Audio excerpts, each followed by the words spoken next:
Dr. Nandita Mohan and welcome to Medical Dialogues, your daily dose of health and medical news. Let's look at the recent reports. Intensive blood sugar controls the progression of kidney damage in diabetics. Intensive reduction of systolic blood pressure in elderly linked to lower cardiovascular risk, and NEJM study states. Non-alcoholic fatty liver disease may increase the risk of fatal or non-fatal cardiovascular disease events, finds a Lance study. Thrombocytosis may be an increased risk factor for several types of cancer. A breakthrough in pain control for skin cancer patients, a new prototype photodynamic therapy comes into play. Timely blood glucose management is critical for avoiding diabetic kidney disease, and the intensive versus routine glycemic control may not be linked with higher protection against the development of such a condition. End-stage kidney disease is becoming more common across the world, and diabetes is considered to be the primary cause of it. Lowering blood glucose levels in diabetic individuals is linked to a lower incidence of diabetic kidney damage. The optimal glycemic control goal is unknown. Hence, a recent research in the American Medical Association Journal has found an answer to this. In the retrospective cohort analysis that the authors carried out, adults with diabetes using anti-hyperglycemic medications with and without the kidney disease were included in the study. The main outcome was a combination of serum creatinine doubling, end-stage renal disease, or even death. The results showed that a fasting blood glucose level to less than 160 among individuals with albuminuria was associated with a lower risk of composite outcome of a serum creatinine, thereby doubling the end-stage kidney disease or death from a chronic kidney damage. Whereas a fasting blood glucose level of 100 mg per deciliter to less than 126 was linked to a lower risk of the composite outcome with a level less than 140. Therefore, it was concluded that diabetes and CKD patients require a personalized and thorough approach to treatment.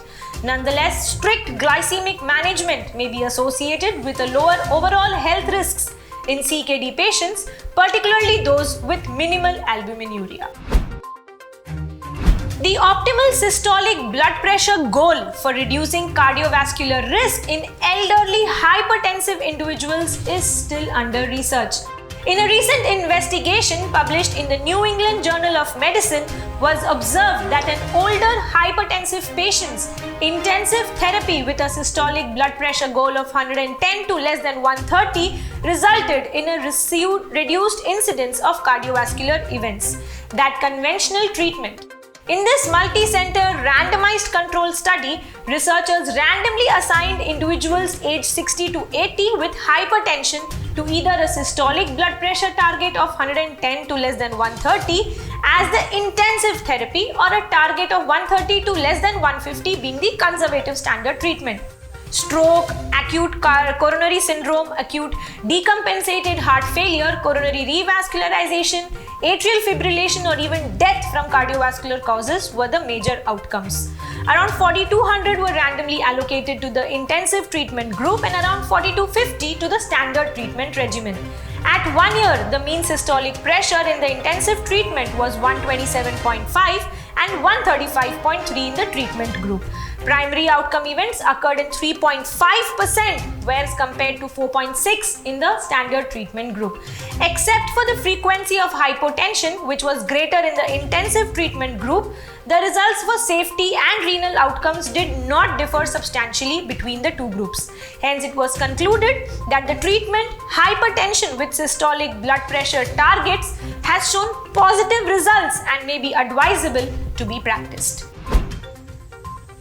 Studies have reported a significant association between non-alcoholic fatty liver disease and increased incidence of cardiovascular disease. However, the magnitude of the risk and whether this risk changes with the severity of such patients still remains uncertain. Hence, a recent study published in the Lancet Gastroenterology and Hepatology Journal has highlighted that non-alcoholic fatty liver disease is associated with an increased long-term risk of fatal or non-fatal cardiovascular disease events. The researchers conducted a meta-analysis examining the risk of incident cardiovascular diseases among adults aged greater than or equal to 18 years with or without non-alcoholic fatty liver disease, and in which the condition was diagnosed by imaging, International Classification of Diseases codes, or even liver biopsy. The primary outcomes were CVD death, non-fatal CVD events, or even both.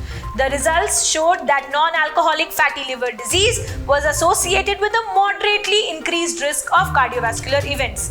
This risk markedly increased across the severity of non-alcoholic fatty liver disease, especially the state of fibrosis. They concluded that CVD risk is further increased with more advanced liver disease, especially with higher fibrosis stage.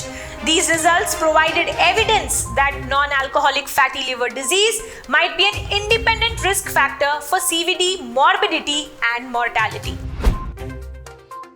Individuals with newly diagnosed cancer often have a very high platelet count referred to as thrombocytosis. Whether thrombocytosis is associated with the presence of an undiagnosed cancer remains unknown till date. However, a JAMA Open Network publication found out that an increased platelet count was linked to an increased risk of cancer for at least 2 years. This population-based retrospective cohort study included adults aged 40 to 75 years on the date of a routine complete blood count test who had a normal platelet count in the 2 years previously and no history of cancer. The study found out that the 3 million population who recorded the CBC test, 1.6% had thrombocytosis and a prior normal platelet count. A high platelet count increased by 2.7 times within the next 2 years. The authors said that the cancers most likely to be associated were those which were notorious for the last stage diagnosis due to lack of early symptoms. The risk was highest for ovarian cancer. Lung cancer was 4.4 times more likely within 2 years among patients with thrombocytosis compared to patients with normal platelet counts. Hence, it was brought to the conclusion that physicians should be on the lookout for any unexplained increase in an individual's platelet count, irrespective of whether the increased value is over or under the local threshold that is applied to define thrombocytosis. The fight against skin cancer has been going on for a very long time. But a breakthrough pilot study presented at the 30th European Academy of Dermatology and Venereology Congress has introduced a new exciting way of delivering cancer therapies for home treatment, with the potential to transform how basal cell carcinoma is treated globally. They launched a new prototype photodynamic therapy device that can be used at home during the significantly reducing pain levels during the treatment of such a cancer, while achieving efficacy the comparable that is with a hospital stay. Photodynamic therapy is a treatment that involves light-sensitive medicine and a light source to destroy the abnormal cancer cells. Its efficacy has been proven throughout multiple studies. It reduces the pain experienced during treatment, and the long hospital stay is also prompted even before the COVID-19 pandemic. Standard therapy treatment consists of 2 sessions performed within a hospital environment that usually requires a 1.5 to 2 hour wait within a 1 week interval. The authors commented that the importance of a portable PTD device is crucial in its country of origin, Brazil, where many patients needed to travel more than 300 kilometers to receive specialized treatment. However, the global pandemic accelerated the need to develop this at-home treatment element, which has the potential to impact the treatment of basal cell carcinoma internationally. 15 basal cell carcinoma patients took part in the study. Immediately after the first illumination, a light layer of cream was applied and a new portable irradiation device the size of a coin was fixed to the skin using medical adhesive tape. The patient was sent home and advised to turn on the illumination after 1.5 hours and turn it off after 2 hours. Pain was assessed every 3 minutes and it was found comparable between hospital and home treatments. Hence, it was found that the pain score was significantly lower for the PTD treatment performed at home compared to the hospital treatment, suggesting that a more comfortable treatment with less pain is possible. Therefore, this breakthrough pilot study presented a new exciting way of delivering cancer therapies for home treatment. That's all for now. I shall see you tomorrow. Never miss a medical update from Medical Dialogues. Like, subscribe, and press the bell icon.